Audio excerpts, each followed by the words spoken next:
오늘 하나님의 말씀은 구약성경 사무엘상 2장 22절부터 26절까지의 말씀입니다. 우리 함께 자리에서 일어나셔서 우리에게 주신 하나님의 말씀 감사함으로 받들어 읽도록 하겠습니다. 사무엘상 2장 22절부터 26절의 말씀 함께 읽습니다.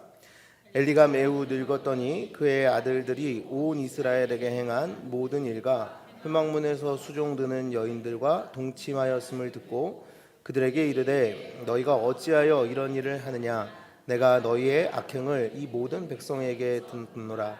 내 아들들아 그리하지 말라. 내게 들리는 소문이 좋지 아니하니라. 너희가 여호와의 백성으로 범죄하게 하는도다. 사람에게 범죄하면 하나님이 심판하시려니와 만일 사람이 여호와께 범죄하면 누가 그를 간구하겠느냐 하되 그들이 자기 아버지의 말을 듣지 아니하였으니 이는 여호와께서 그들을 죽이기로 뜻하셨음이더라. 아이 사무엘이 점점 자라매 여호와와 사람들에게 은총을 더욱 받더라. 아멘. 이는 하나님의 말씀입니다. 감사합니다. 아멘. 자리에 앉으시겠습니다.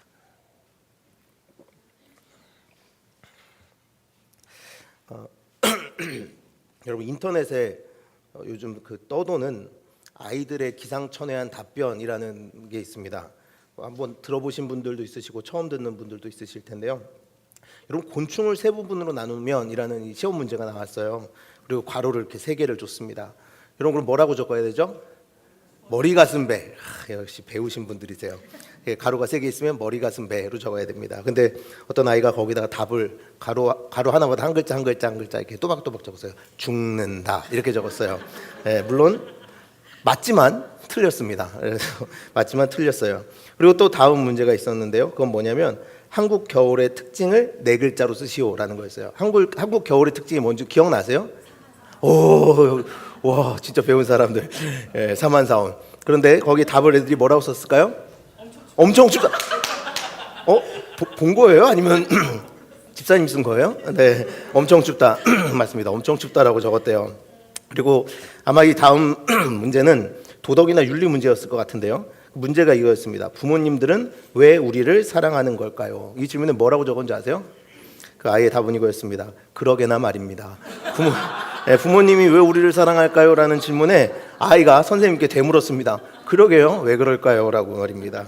오늘 어버이주일이잖아요. 그렇죠?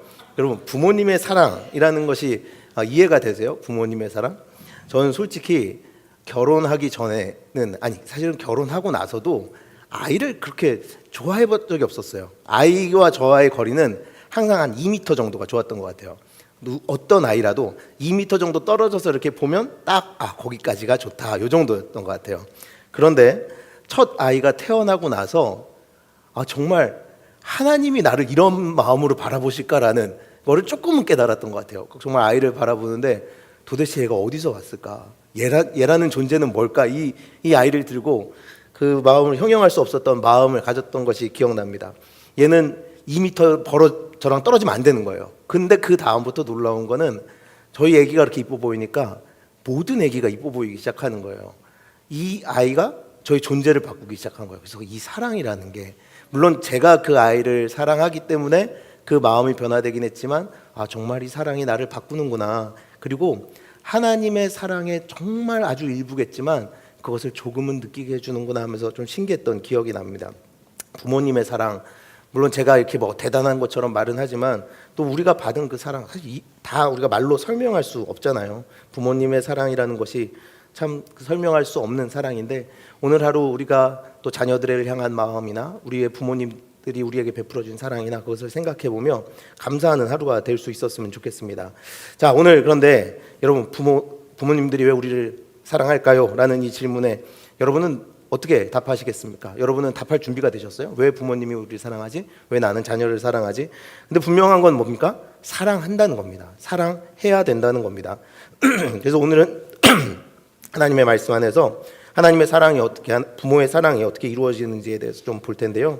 오늘 근데 읽은 사무엘상의 본문은 시작부터가 예사롭지가 않습니다. 엘리의 아들들이 회막 안에서 죄송합니다. 오늘 꽃가루가 엄청 날리더라고요. 그렇죠? 제가 조금 알러지가 있어서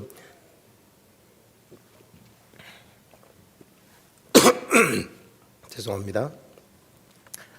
어디까지 했죠? 엘리 아들들이 회막 안에서 제사장으로 일하면서 그곳에서 일하는 여인들과 동침했다라는 말로 말씀이 시작되고 있어요. 이 모습은 마치 바알과 아세라를 섬기는 제사장들이나 하는 일입니다.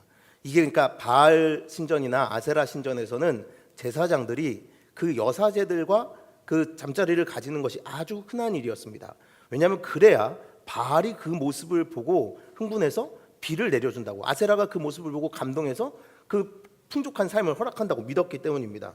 도대체 누구 머리에서 나온 생각인지는 모르겠지만 어쨌든 그런 생각을 하고 그 당시 사람들은 살았습니다.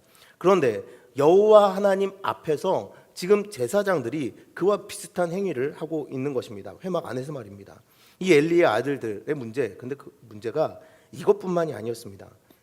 사무엘상 2장 13절에서 15절 말씀을 보면 그들이 행한 일이 나오는데, 하나님께 드려져야 할 제물들 중에 자신들이 마음에 드는 부분이 있다면 하나님께 드려지기도 전에 먼저 그것을 자신들이 가졌다라고도 되어 있습니다.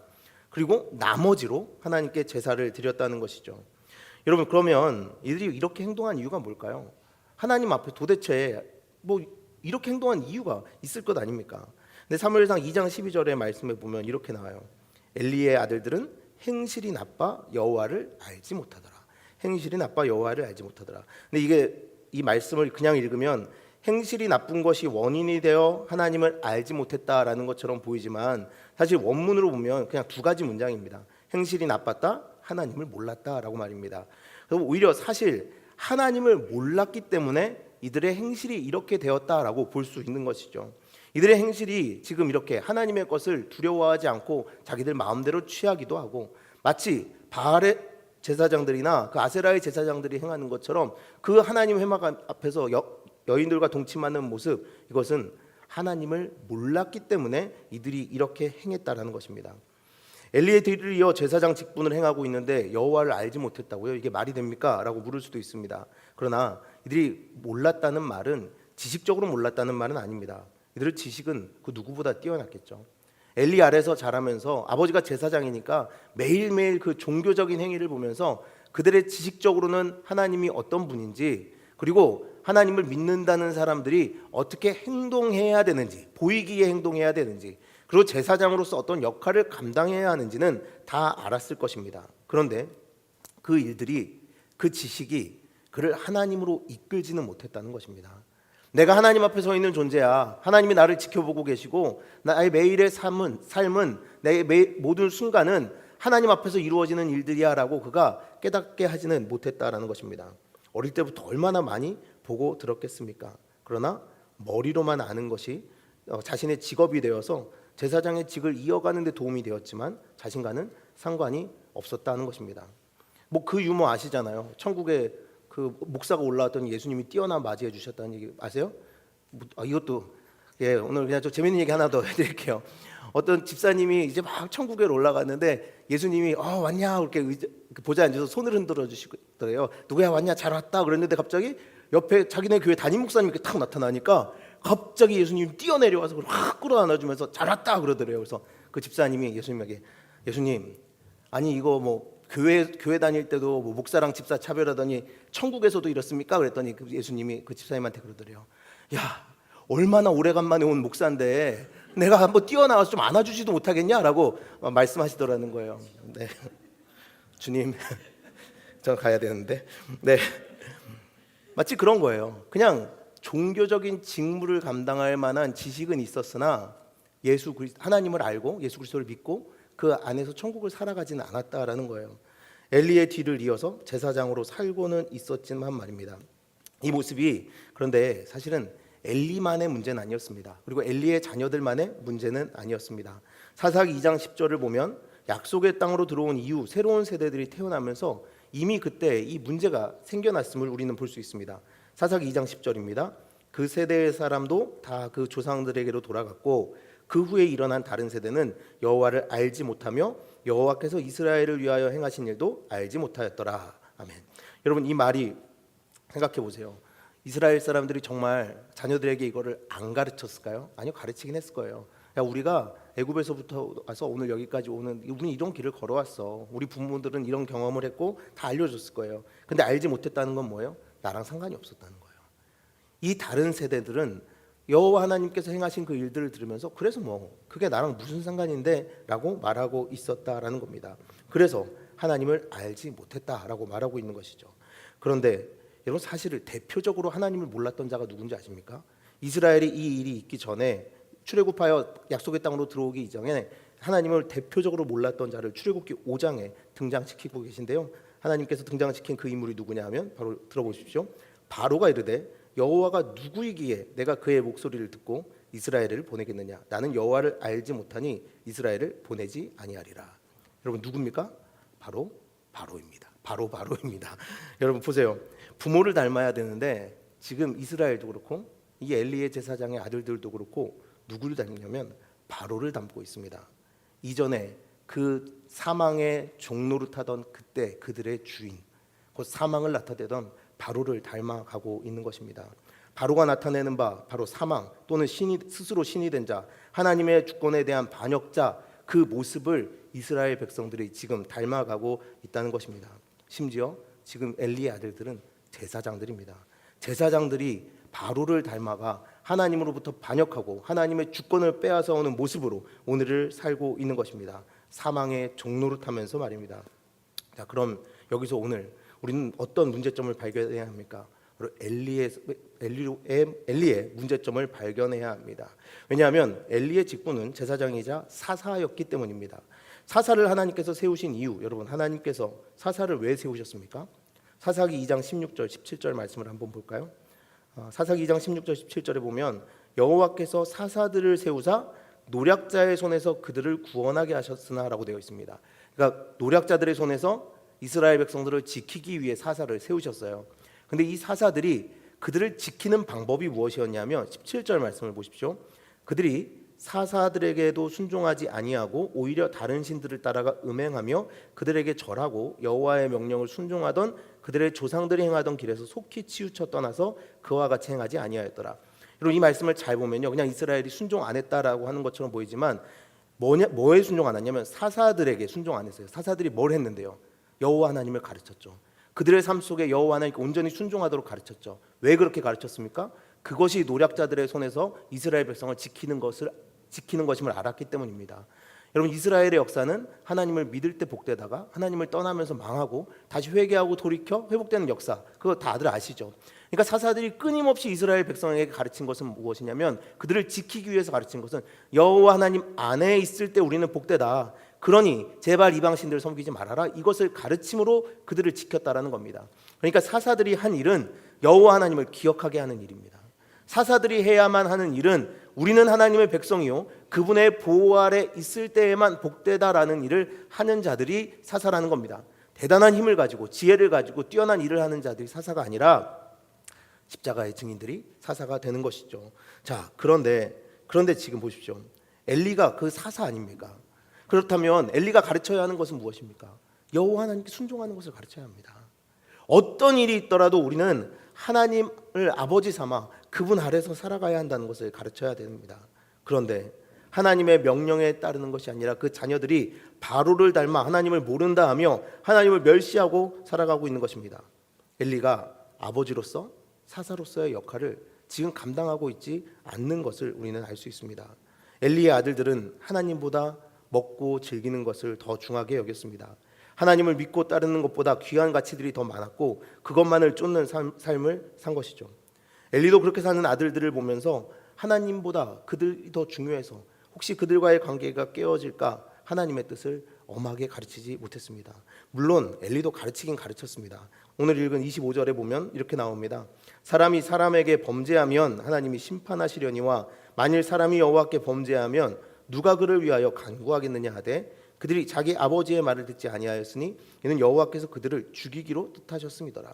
강하게 꾸짖는 것처럼 보입니다. 그런데 여러분, 지금 하나님께서 어떤 마음을 가지셨습니까? 그들을 죽이기로 뜻하셨다라고 합니다.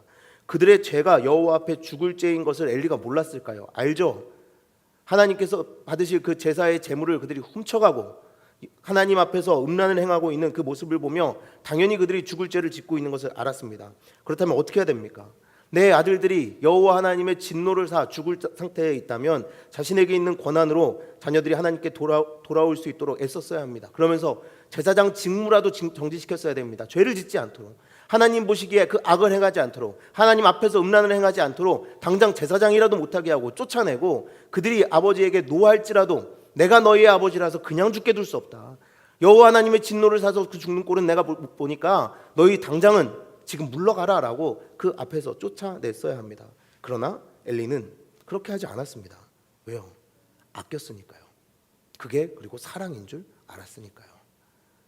내가 아끼는 이 아들들이 너무 귀해서 하나님께서 그들을 죽이기로 마음먹으셨음을 당연히 사사로서 보며 알았겠지만, 그럼에도 불구하고 하나님을 섬겨야 한다, 하나님을 알고 하나님께 순종하며 살아가야 한다라고 말하지 못했던 것입니다. 결국 이후에 어떻게 됩니까? 엘리의 자녀들은 이 세상의 모든 쾌락을 대표하는 바로를 닮은 채 여호와 하나님의 손에 죽고 맙니다. 여러분, 그렇다면 왜 이들이 이런 삶을 선택했습니까? 엘리도 그렇고 두 아들들도 그렇고 말입니다. 그것은 하나님을 떠나도 이 세상에서 사는 모습이 잘 사는 삶으로, 꽤 괜찮은 삶으로 보여졌기 때문입니다. 시편 73편을 보면 여러분 이런 말씀이 기록되어 있습니다. 시편 73편 3절부터 5절 제가 읽어드리겠습니다. 이는 내가 악인의 형통함을 보고 오만한 자를 질투하였음이로다. 그들은 죽을 때에도 고통이 없고 그 힘이 강건하며 사람들이 당하는 고난이 그들에게 없고 사람들이 당하는 재앙도 그들에게는 없나니. 12절입니다. 볼지어다 이들은 악인들이라도 항상 평안하고 재물은 더욱 불어나도다. 여러분, 이 말을 좀 제가 빼고 한번 읽어드려 볼게요. 4절부터 한번 들어보시죠. 그들은 죽을 때에도 고통이 없고 그 힘이 강건하며 사람들이 당하는 고난이 그들에게는 없고 사람들이 당하는 재앙도 그들에게는 없나니. 항상 평안하고 재물은 더욱 불어나도다. 아멘. 여러분, 이 말씀 이렇게만 들으면 어떠세요? 좋죠. 이 말씀만 이렇게만 들으면 좋습니다. 이 시편을 기록한 이는 그래서 이들이, 이 악한 자들, 여기서 말하는 악한 자들이라 함은 하나님을 알지 못하고 자신들의 마음대로 사는 자들을 말합니다. 이들이 더 성공한 삶을 사는 모습을 보면서 그래서 괴롭다고 말합니다. 내가 저렇게 살아야 되는데, 내가 저렇게 살 줄 알았는데, 나는 하나님을 믿고 하나님 앞에서 정직하게 살았고 하나님의 말씀을 따라 살기 위하여 최선을 다했는데 왜 내가 저렇게 사는 게 아니라 하나님을 알지도 못하고 하나님을 멸시하고 자기 마음대로 사는 사람들이 저렇게 사는 거야 라고 괴롭다라고 말합니다. 그래서 시편 저자는 하나님께 묻습니다. 왜 나는 이렇게 살고 저들은 저렇게 사는 것입니까? 저들이 너무나 부러워서 하나님 앞에서 그 마음이 뒤틀리기까지 합니다. 그래서 시편 73편 16절은 이렇게 말합니다. 내가 어쩌면 이를 할까 생각한즉 그것이 내게 심한 고통이 되었더니. 여러분, 누구나 이런 생각을 할 것입니다. 나 예수 믿는데, 나 분명히 예수 잘 믿어왔는데 왜 내 인생에 이런 고난이 오지? 저 사람은 예수 안 믿어도 왜 잘 살지? 이런 생각 충분히 할 겁니다. 예수님 믿어도 어려운 일 당하고 예수님 안 믿는 사람들은 잘 살면 내가 도대체 예수님 왜 믿는 거야? 라는 질문이 내 안에 드는 것이죠. 여러분, 그 문제를 생각해 보아도 그런데 답이 있었다고 합니까? 없었다고 합니까? 답이 없었다고 합니다. 이런 세상인데 여러분, 누가 하나님 앞에 정직하게 살겠다고 결단하겠습니까? 하나님을 따라 아무리 힘들고 어려워도 하나님의 말씀에 순종하겠다라고 누가 말할 수 있겠습니까? 여기서 사람들이 무너지는 것입니다. 사람들이 여기서 무너지면 어떻게 됩니까? 엘리와 그 아들들처럼 그냥 이 세상을 천국으로 누리겠노라고, 내가 만든 천국으로 누리겠노라고 포기하며 그냥 그 삶을 선택하는 것입니다. 그래, 우리도 적당히 살자. 아무리 하나님 열심히 믿어도 이 땅에서 누리지 못한다면 왜 믿느냐? 아무리 정직하게 살아도 이 세상에서 누리지 못할 거면 뭐하러 정직하게 사느냐? 그냥 죽어서 천국 가면 되지. 예수 믿으면 죽어서 천국 간다는데 뭐 굳이 정직하게까지 살 필요 있느냐라고 말하면서 그냥 무너져 포기해버리는 인생이 된다는 것입니다. 악인들의 형통이 부러워 나도 악인들의 길에, 악인들의 자리에 자리를 잡고 앉아버리는 것입니다. 그런데 여러분, 시편 73편은 그렇게 끝나지 않습니다. 오히려 악인들의 형통이 부럽고 하나님 앞에 깨끗하게 살고자 노력했던 것이 후회되는 그때에 그의 삶에 새로운 변화가 찾아오는데, 그 변화가 찾아오는 것은 바로 이것이었습니다. 73편 17절입니다. 하나님의 성소에 들어갈 때에야 그들의 종말을 내가 깨달았나이다. 여러분, 하나님의 성전에 섰더니, 여기서 하나님의 성전이라는 것은 건물을 말하는 것이 아닙니다. 하나님의 임재 속에 섰다라는 것을 의미합니다. 우리가 살아가는 시간 속에서 우리의 눈으로 볼 때는 악인이 형통하고 죽을 때 고통도 없고 재산은 늘어나고 하나님의 백성들을 멸시하여도 악인이 당하는 재앙과 고난이 없어 보였는데, 하나님의 임재 앞에 서서 보니 우리 모든 인생들의 종말의 날이 있다는 것을 보게 되었다는 것입니다. 종말의 날은 무엇입니까? 심판대 앞에 서는 날이 있다라는 것입니다. 하나님의 마음이 그의 삶 속으로 꿰뚫고 들어온 것입니다. 그래? 그럼 마지막 그날 그들은 어떻게 되겠느냐라는 하나님의 말씀이 그에게 들려온 것이죠. 여러분, 바로 이때에 이 삶에 새로운 지평이 열린 것입니다. 그가 깨달은 바는 마지막의 때가 있다는 것이었습니다. 하나님 앞에 서는 날이 있다고 믿는 자들이 어떻게 악인들이 잘 산다고 해서 그들과 똑같이 살 수 있겠습니까? 하나님께서 그들을 멸하신다고 하신다면, 그리고 어떻게 자녀들이 하나님을 떠나 사는 모습을 보며 괜찮다 할 수 있겠습니까? 여러분, 이 시편 기자는 바로 그것을 깨달았습니다. 그러나 엘리와 그 아들들은 그것을 알지 못했던 것이죠.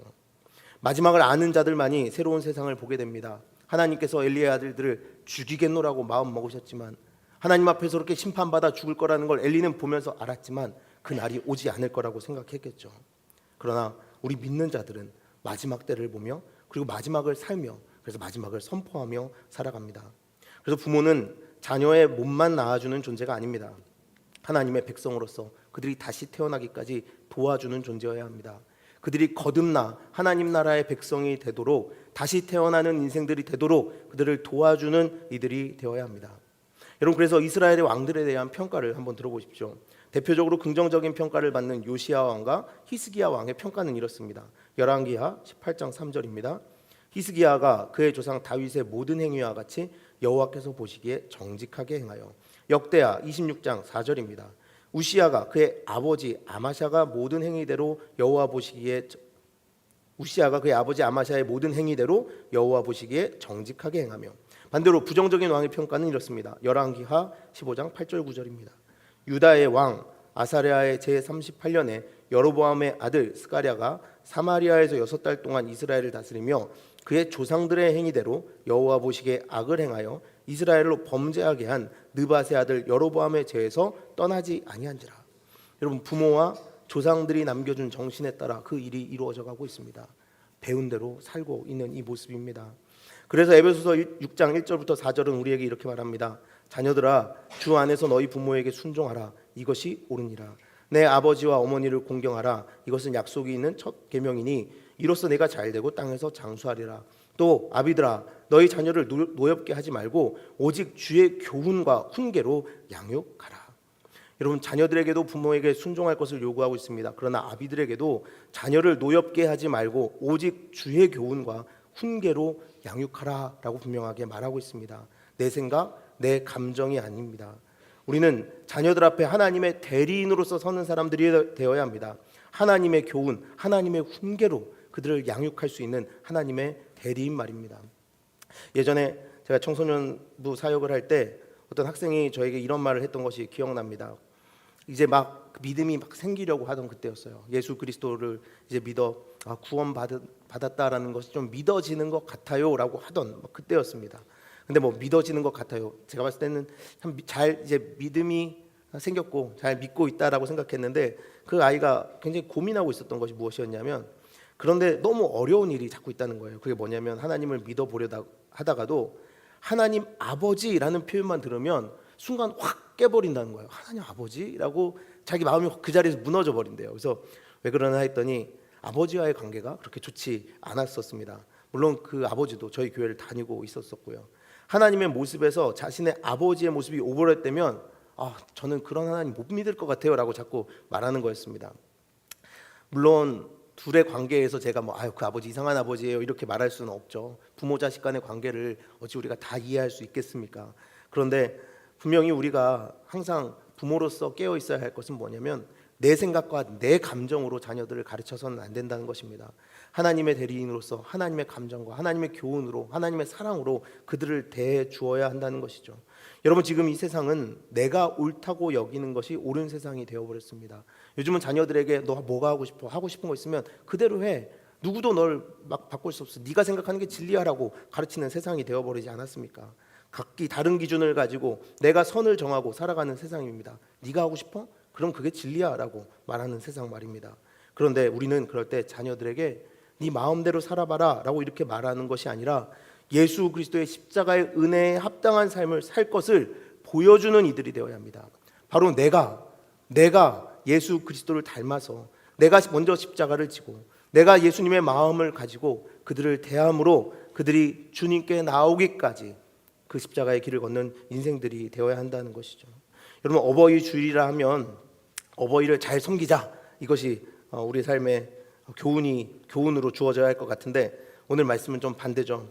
어버이 주일이기 때문에 우리 어버이들이 더 깨어나야 한다는 것입니다. 우리가 부모라면 마땅히 하나님께서 맡기신 역할을 감당해야 하는 것입니다. 여러분, 하나님의 섭리를 믿으십니까? 하나님의 섭리를 믿으십니까? 그렇다면 지금 우리에게 와 있는 이 아이들 하나님께서 보내주신 것도 믿으십니까? 그리고 마지막 그날 다 함께 심판대 앞에 서야 하는 것도 여러분은 믿으십니까? 그렇다면 하나님께서 그날 우리에게 이렇게 물으면 어떻게 하실까요? 내가 너에게 맡긴 그 아이는 어디 있느냐라고 말입니다. 잘 키워내라 하신 것 여러분 믿으시길 바랍니다. 그 섭리 안에서 오늘 하나님은 우리를 초대하십니다. 사명자로 말입니다. 우리의 자녀들을 우리가 육신으로 태어나게 했지만 그뿐만이 아니라 거듭나게 해서 하나님 나라에 들어가기까지 그들을 인도해야 하는 사명자로 우리를 초대하신 것입니다. 예수 그리스도의 죽음과 부활을 믿고 그 은혜로 이제 내가 하나님의 자녀가 되었다는 것을 믿는다면 여러분 이제 자녀들에게 더 나아가서 천국이 무엇인지를 여러분의 삶을 통하여 보여주시길 바랍니다. 우리 어머니 아버지가 정말 이 어렵고 힘든 세상 속에서도 그 악인들의 길을 택하지 아니하고 힘들지만 예수 그리스도의 복음의 길을 걸었던 그 어머니 아버지였지라고 기억하며 나도 정직하게 하나님 앞에 정직하게 하나님을 섬기는 삶을 살아야겠다라고 살아갈 수 있도록 여러분 그들을 온전히 인도해 주시기를 바랍니다. 예수가 나를 위해 죽으셨듯이 그를 위해 죽으셨다는 것을 믿기 때문에 예수의 사랑으로 포기하지 말고 가르치시길 바랍니다. 언젠간 돌아오겠죠. 여러분 언젠간 돌아오겠죠라고 포기하지 마십시오. 우리가 그들을 위하여 예수께서 우리를 위하여 십자가를 지신 같이 마지막까지 포기하지 아니하고 그들에게 십자가의 증인으로 서야 할 줄 믿습니다. 그뿐만이 아니라 여러분 우리 교회에서 자라고 있는 아이들을 위해서도 기도해 주시기를 부탁드립니다. 우리 교회가 이 땅에 욕망에 부추겨져 하나님 앞에서 제약된 모습으로 사는 아이들을 키워내는 것이 아니라 오직 예수의 은혜로 사는 아이들을 키워내고 교회될 수 있게 해달라고 여러분 기도해 주십시오. 여러분 교회가 욕망을 부추기는 곳이 되어서야 되겠습니까? 내 뜻이 이루어지는 곳이다라고 교회를 생각해서야 되겠습니까? 교회는 오직 하나님의 뜻이 이루어지는 곳이어야 하며 하나님의 그 나라만이 이루어지는 곳이어야 할 줄 믿습니다. 그러니 이제 우리 어버이 된 이들로서 자녀들에게 그리고 우리 교회에 속한 모든 어린 아이들에게 우리 자녀 모든 다음 세대들에게 하나님의 나라를 우리의 삶으로 보여주며 그들에게 함께 가자라고 손 내밀어 줄 수 있는 그런 교회 저와 여러분 모두가 되시기를 간절히 바랍니다.